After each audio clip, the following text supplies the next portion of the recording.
Good evening, ladies and gentlemen. I want to take the time to welcome you on the call today. This is the third and final day of the UYG2018 series. If you're on the call today, it means that you're looking for something fantastically different, and I hope that this event will do exactly that for you.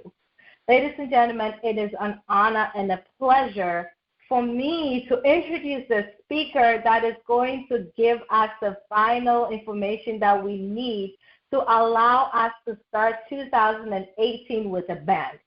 I promise you guys this, ladies and gentlemen, you are going to remember this turning point in your life. You will remember Albert Mensah. There's no shortage of speakers who can get a room fired up, but to experience Albert Mensah is to experience an internal shift, one that will last for life. If there's one thing Albert knows for sure, it's that each one of you on this call holds within you the ability to turn adversity into triumph. And he's here to remind you of your power. Please help me welcome our guest, our coach, educator, a proud father and grandfather, Mr. Albert Mensah. Mr. Albert Mensah, can you hear me? Loud and clear. Hello, everyone. How's everybody doing? I hope you're excited. TGIF. Tonight, we are going all to create opportunities.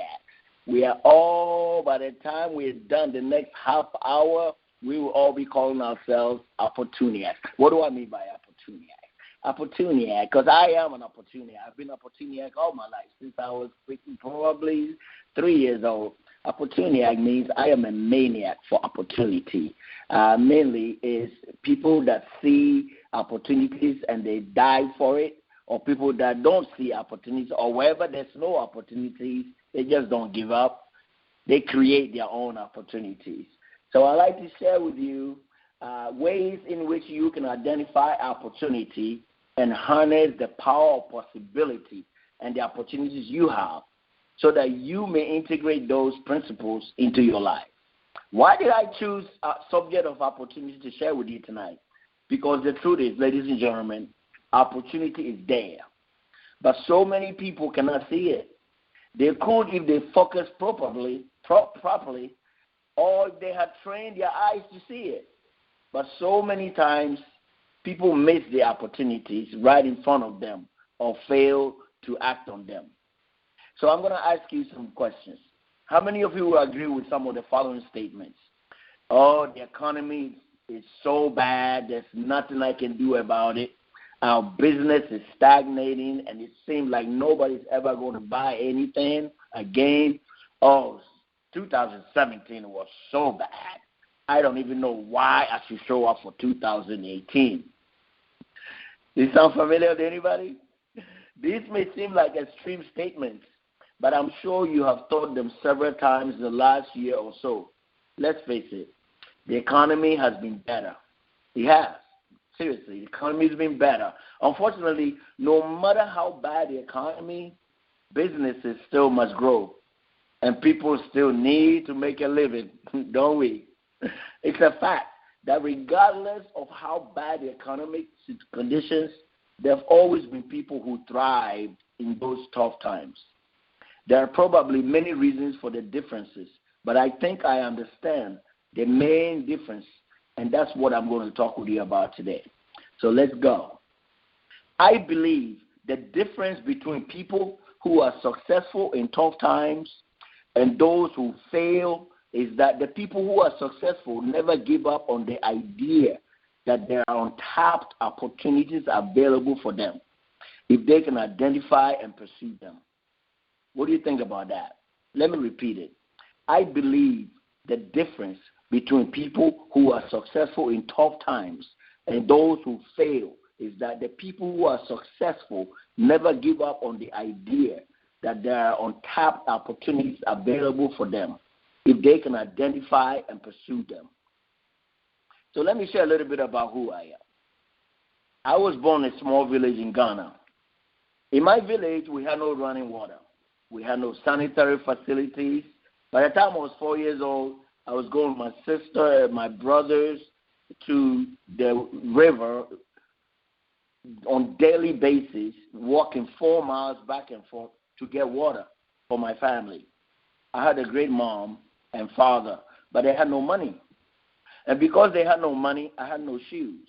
I had no decent clothing. I had no medical care. Every day we just lived in our little village and struggled to obtain the necessities that will help us survive. My father, he was born in the same conditions. My grandpa, he was born in the same conditions. Indeed, all my ancestors were born in those same conditions, and that was our heritage. By any Western standards, the assumption would be that I would be chained to that kind of life, as would all my descendants. Opportunity for improvement was almost non-existent. Sounds pretty depressing, isn't it? Well, it was pretty depressing. But my father was a very optimistic man by Ghanaian standards. In an environment where an opportunity will appear to be non-existent, my father was able to recognize an opportunity when I was about 8 years old. He discovered that he could get a job with the government that will allow him to move all of us to the capital city of Accra. ACCRA is the capital city of Ghana. That will enable him to afford a little better house. And he believed that living in that city would provide even more opportunity. He believed his next step in life was to get that job and move to the capital, which he did. That choice my father made changed my life. When I saw my father seize that opportunity and take action, I learned a very important lesson. Write this down. I learned that no matter what your circumstance, there's always opportunity, and all you have to do is seize it. When we moved to the capital, our physical circumstances didn't really improve that much. We still live in a home that by American standards will probably be condemned as unsafe. However, it was an improvement over the mud hut that we lived in. The thing about my father's choice that ultimately changed my life came in the form of going to my first cinema. Before we moved to the capital city of Accra, seriously, I didn't even know movies existed.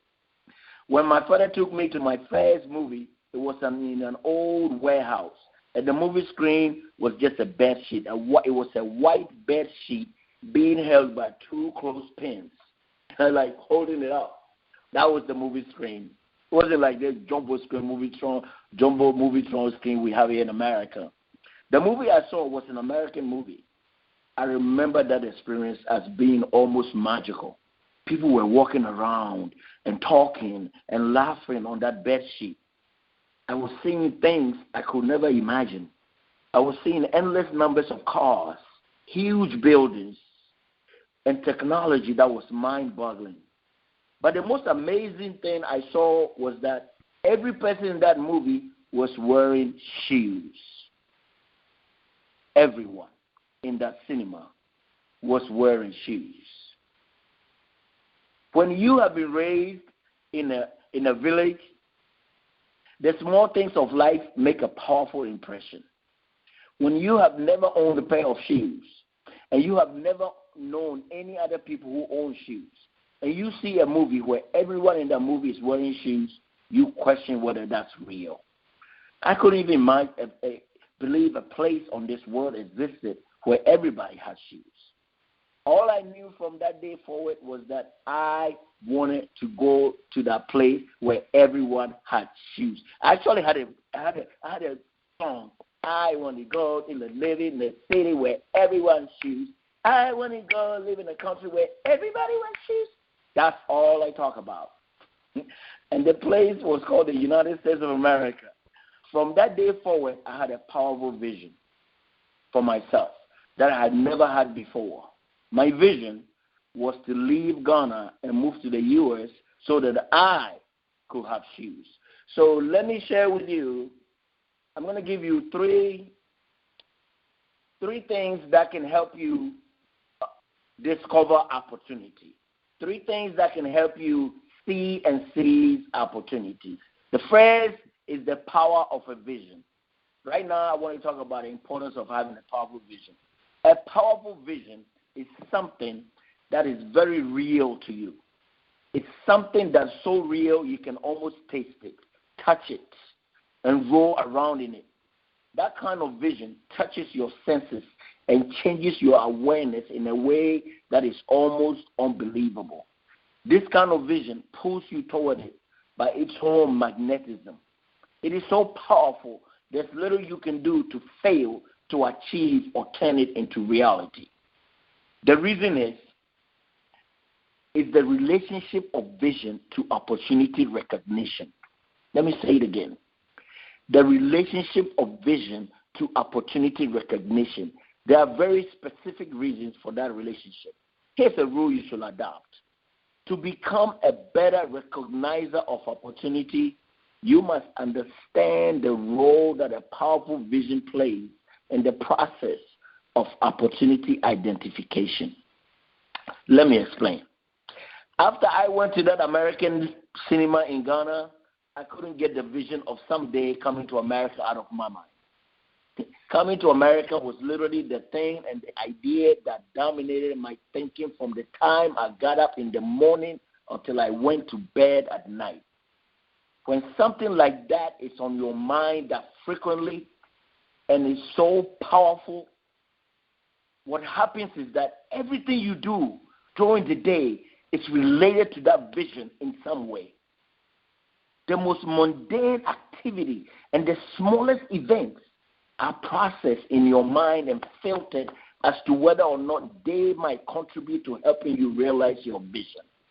The issue is the perspective of the daily events of your life every day. I'll give you a simple illustration to explain this very simply. Let's say you decide to become an amateur photographer and you have a vision of someday taking such high-quality photographs that might be published for the world to see. Let's say you came by this vision when you saw a book of photographs in the library, and the photographs you saw had a profound effect on you. Suddenly, you wanted to be able to take pictures like that and share them with the world. Okay, so now you have a vision to become a photographer. And let's say that idea had never been in your mind before. Having acquired this new vision of becoming a photographer, you soon discover as you travel through your day, all the things you see that potentially relate to becoming a photographer.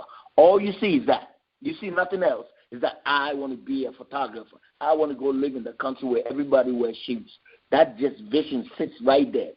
Now, you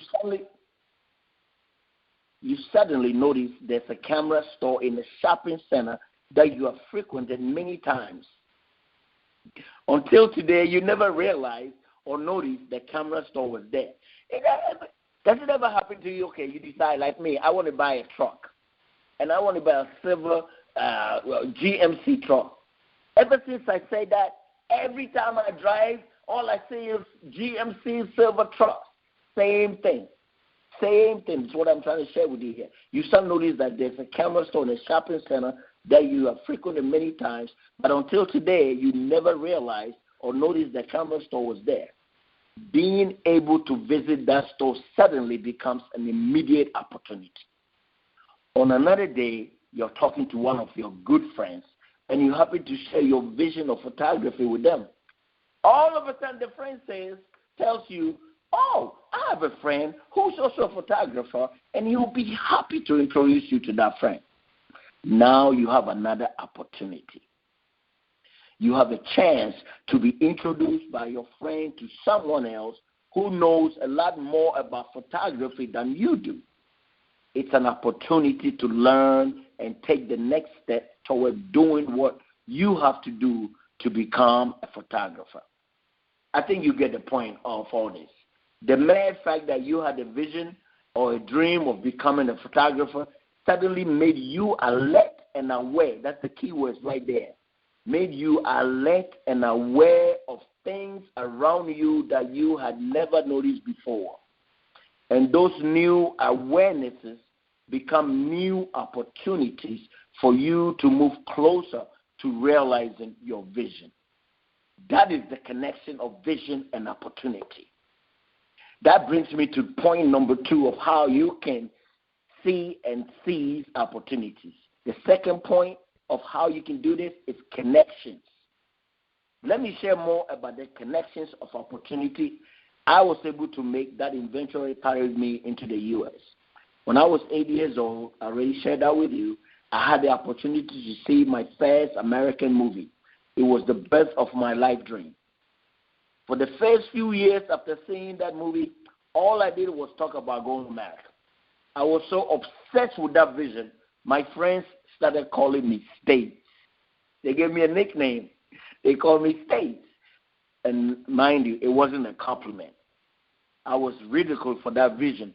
Let me stop right here and digress a little bit. When you have a vision and a dream, and you're pursuing that vision, dream, so viciously that all you see is that, and your friends, even your relatives, start making fun of you, ladies and gentlemen, you're making progress. You're making progress. Because that dream and that vision must become you. You must wear it to the point that they see you coming, and all they say is, here comes Steve. He's going to talk to us about Steve. All of a sudden, you start telling yourself, ooh, they can see it. But to them, they're making fun of you. But to you, you're saying to yourself, ooh, I'm making progress. I'm making progress. So, a few years later, let me get back. A few years later, we discovered there was an American school in Ghana that was operated by the Jesuit priest out of Notre Dame. The school was called St. John's. My father and I, we decided that if I could get in that school, I would be able to learn more about America and what I needed to get there. So I applied for this school, and I was accepted. After I began to attend that St. John's, one of the first things I discovered was the existence of the library and all the books that were kept there. Ooh.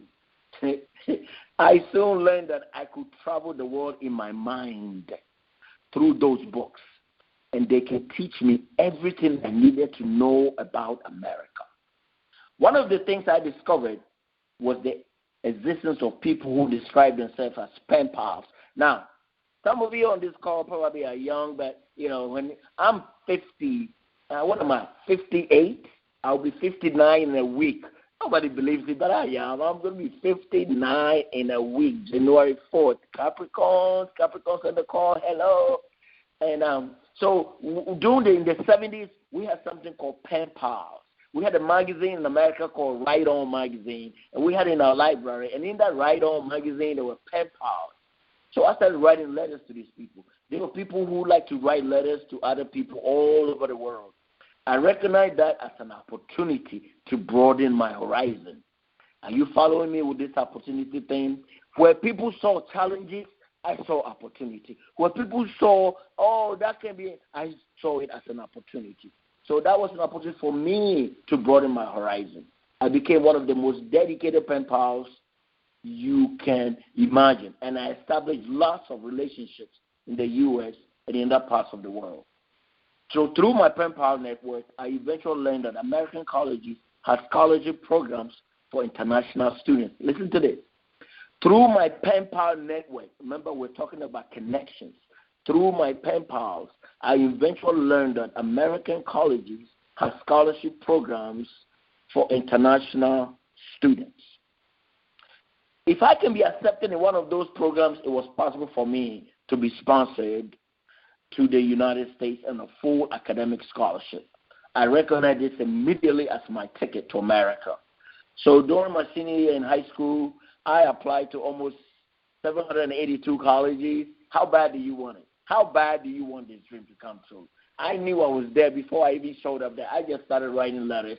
782 letters later, one of them accepted me, Western Maryland College. Eventually enrolled and graduated with a BA degree. So now let's connect those dots. because of time, let's connect those dots from the standpoint of opportunity, okay? So here we go. First, I saw my first movie, which sparked the vision of coming to America. 2, I discovered the American school. I would never have considered attending an American school if I had no vision of going to America. 3, at St. John's, I discovered the library and books. 4, in the library and books, I discovered pen pals. Through pen pals, I discovered the availability of scholarships for international students. Through receiving a college scholarship, I was able to come to America. This is how visions are achieved. By connecting small opportunities that are related to the vision, they can be eventually stitched together and become success. The only requirement, ladies and gentlemen, is that you have a vision and you keep your eyes open for the connecting dots. Of course, you have to pursue the dots and take action.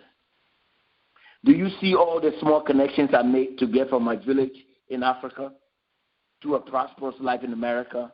It's all because of having a vision and having an attitude of opportunity recognition. Write that down.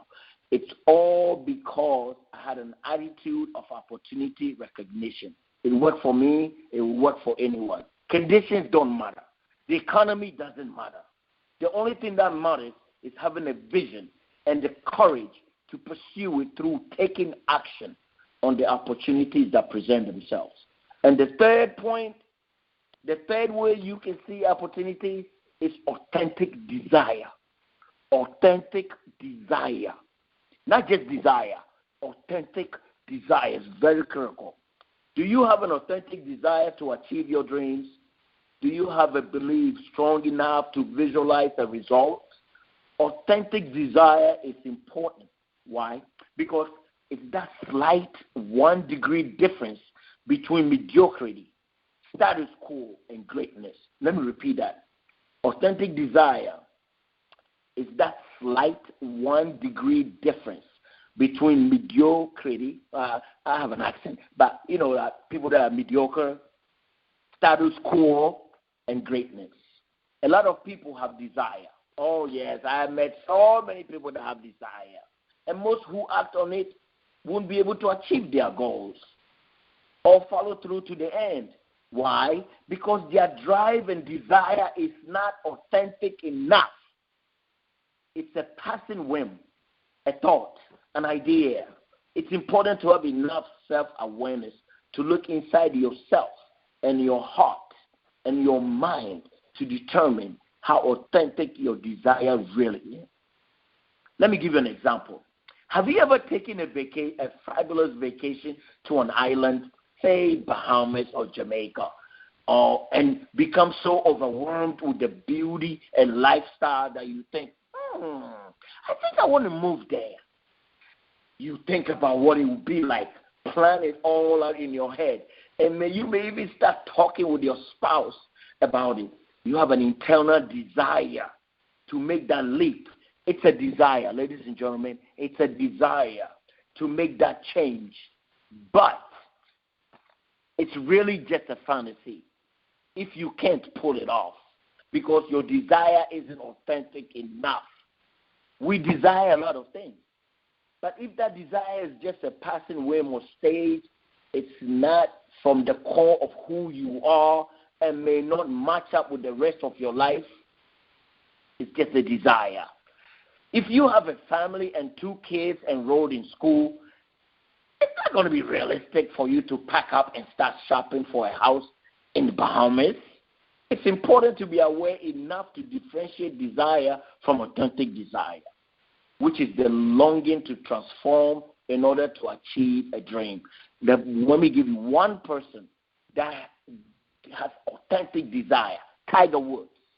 Tiger Woods, yeah, he's having problems these days. But Tiger has authentic desire. Listen to this. His dream of becoming a professional golfer was birthed at an early age. His future passion and talent was foreshadowed while he was only a baby. Tiger will watch his father hit golf balls. He will mimic his father's swing while he was in a crib. Even before becoming a graduate from high school, Tiger was appearing on television and winning golf tournaments. At the age of just two, Tiger played with comedian and golfer Bob Hope on national television.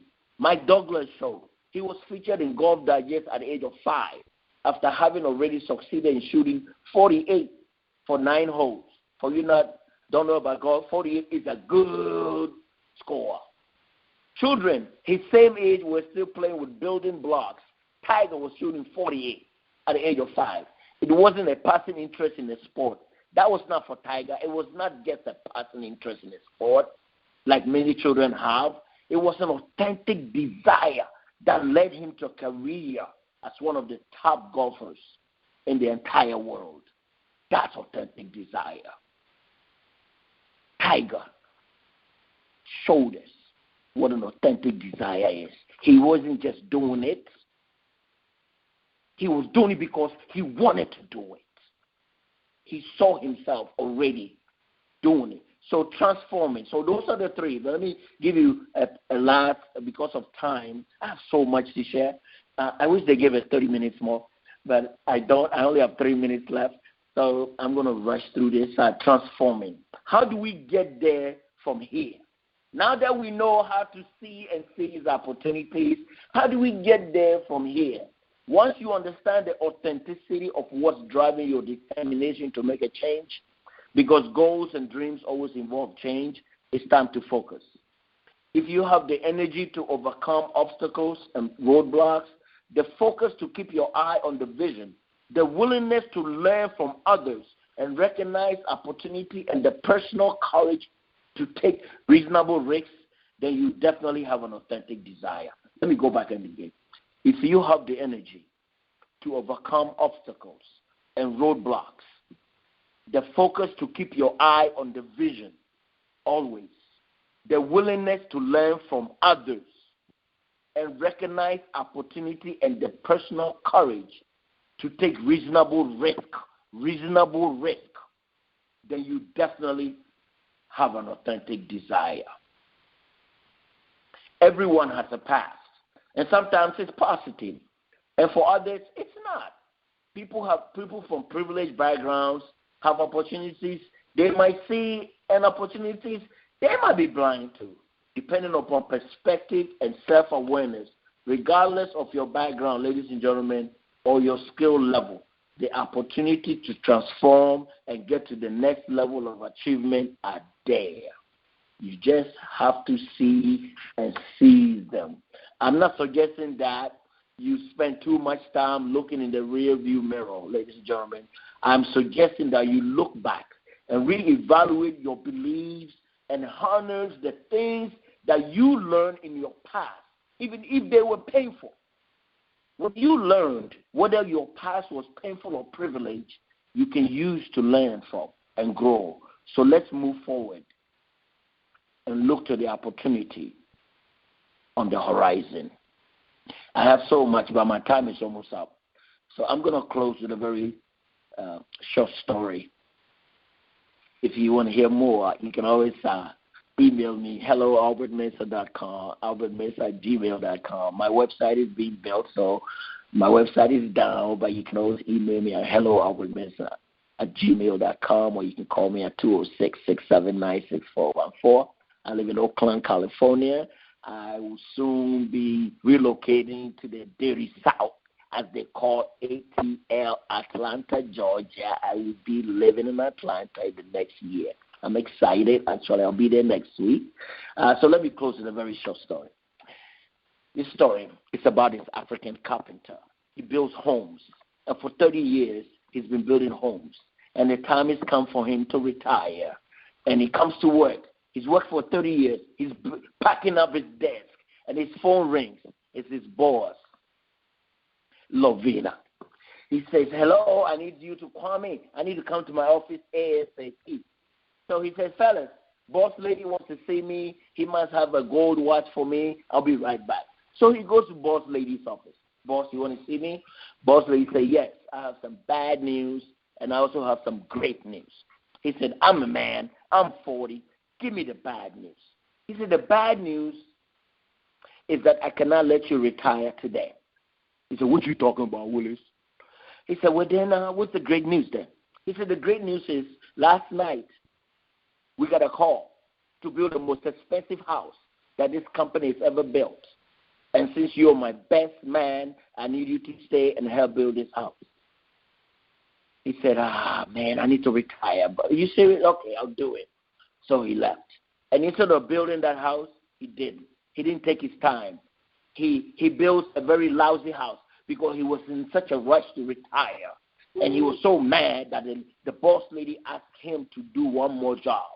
So he goes and he builds a very, very lousy house. He didn't take his time. He comes back to the boss lady. He said, boss, remember that house you asked me to build? He said, yeah. He said, it's done. I'm done. Can I go now and retire in peace? He said, yeah. Oh, my God, thank you. Here's some check bonus money for doing that wonderful job. Now, can you come with me so we can inspect this house? And if we can find any blemish, you can tell us where you bought it from, Home Depot, IKEA, wherever you bought it from, we can use the same materials. He said, yeah, let's go. So from the outside, on their way going to the house, from the outside, the house looks like it's well built. But you and I know the house is very well, lousy house he built. He didn't take his time. But from the outside, the boss lady said, wow, this is nice house. Windows, door, paint. Hey, did you do the inside too? He said, yes, hardwood floors everywhere. He said, let's find out. So the boss lady goes to open the door is locked. He said, hey, Kwame, this door is locked. Do you have the keys to get into this house? He said, yes, I have the keys right here in my pocket. He said, oh, then keep it. Because this house is the company's gift to you. What did he do? Kwame built a lousy house for himself. Ladies and gentlemen, that is all we all are doing. When we don't recognize opportunities and take and become opportunists, every day we get up, we're building that part of our house. That house is our house. We have one chance to build that house. So as I leave you, go back to your blueprint. And if you're walking around saying the economy sucks, 2017 was bad, change your vocabulary because you got one chance to build that house. Happy New Year.